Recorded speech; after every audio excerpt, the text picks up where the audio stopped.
Assalamualaikum warahmatullahi wabarakatuh. Perkenalkan, nama saya Tatang Nasrullah. Saya dari Universitas Muhammadiyah Tangerang. Kali ini saya akan melanjutkan materi saya dengan judul metode penelitian, ialah skala pengukuran. Skala pengukuran di dalamnya nominal, ordinal, interval, rasio. Ridwan 2009.2-8. Data nominal atau nomi. Nominal artinya nama menunjukkan tanda atau label yang hanya untuk membedakan antara satu dengan yang lain. Contoh, jenis kelamin, agama, jenis pekerjaan, dan sebagainya. Ini dipakai untuk menghitung yaitu banyaknya pria, banyaknya hadir, dan sebagainya. Maka angka dinyatakan sebagai frekuensi, memiliki ciri hasil hitungan tidak ada pecahan, tidak memiliki nol, mutlak, tidak ada ukuran baku, tidak ada urutan atau ranking. Jadi angka tertera hanya tanda atau label. Tes statistiknya non-parametrik, seperti uji binomium, uji C kuadrat, suatu sampel, dua sampel, dan sebagainya. Data ordinal atau order punya urutan, yaitu data yang memiliki urutan tetapi tidak mempunyai jarak perbedaan yang sama di antara rangkaian urutan tersebut. Artinya data ordinal dapat menyatakan bahwa data tersebut lebih, sama, atau kurang dari data yang lain. Contoh ranking prestasi belajar.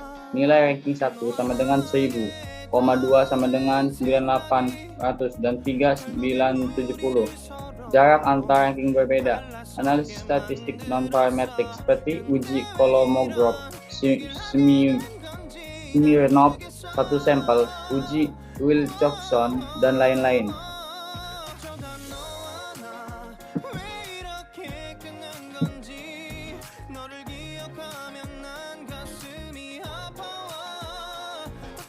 Data interval, data yang mempunyai perbedaan yang sama di antara rangkaian urutan tersebut, tapi tidak memiliki titik nol, absolut atau mutlak. Contoh, data tes hasil belajar diberikan angka 4, 5, 6, 7, 8, 9, dan seterusnya. Jaraknya sama. Analisis statistik parametrik di antara uji T 2 sampel, uji ANOVA 1 jalur, 2 jalur, uji regresi. Data rasio merupakan data yang banyak dipakai di ilmu eksakta daripada sosial. Bisa menunjukkan adanya perbedaan tingkat jarak dan bisa diperbandingkan dengan mempunyai titik nol, absolut atau mutlak. Contoh, suhu 20 derajat Celcius, setengah dari suhu 40 derajat Celcius. Statistik parametrik. Sumber data, yaitu pengumpulan data bias dilakukan sebagai berikut. Wawancara atau angket, sumber data berasal dari responden atau orang yang merespon atau menjawab pertanyaan peneliti. Populasi, respondennya adalah populasi. Sampel, purposive sampling, respondennya ditentukan tidak semua. Observasi, pengamatan langsung.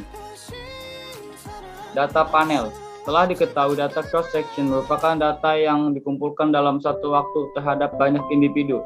Sedang data tim series adalah data yang dikumpulkan dari waktu ke waktu terhadap suatu individu. Data panel dikumpulkan dari data gabungan cross-section dan tim series.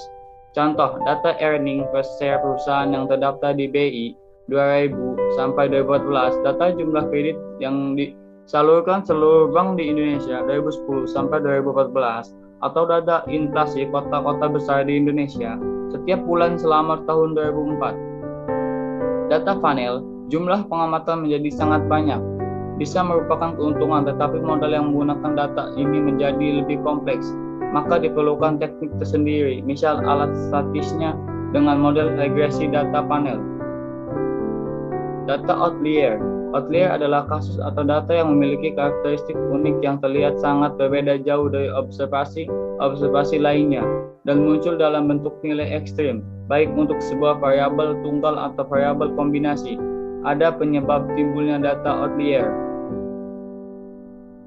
1. Kesalahan dalam mengentry data. 2. Gagal mengspesifikasi datanya missing value dalam program komputer. 3. Outlier bukan merupakan anggota populasi yang kita ambil sebagai sampel, tetapi distribusi dari variabel dalam populasi tersebut memiliki nilai ekstrim dan tidak terdistribusi secara normal.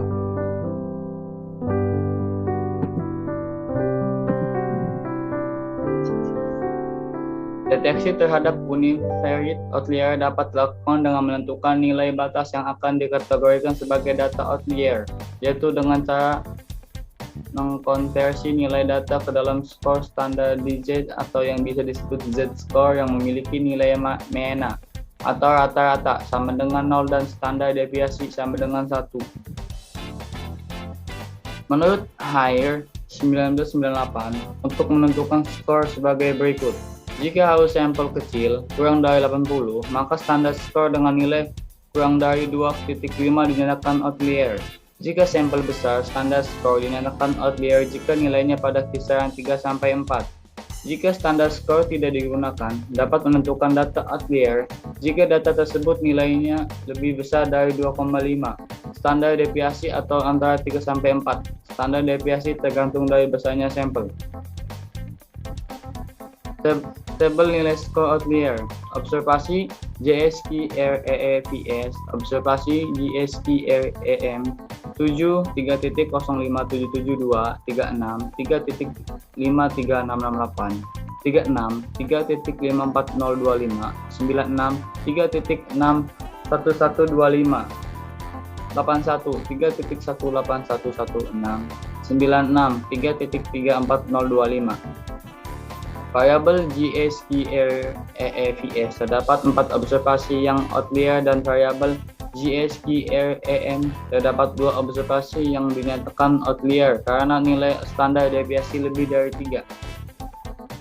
Rancangan penelitian Recit Design merupakan blueprint yang menjelaskan secara singkat tapi komprehensif meliputi tujuan penelitian, jenis penelitian, unit analisis atau populasi, teknik pengambilan sampel, rentang waktu, teknik pengumpulan data dan analisis data.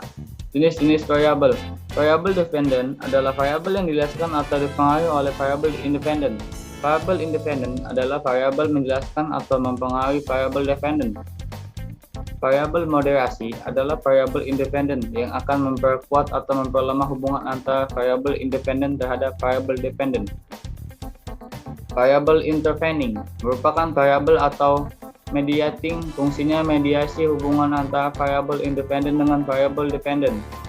Variabel control adalah termasuk jenis variabel independen yang berdasarkan hasil penelitian sebelumnya terbukti mempengaruhi variabel dependent.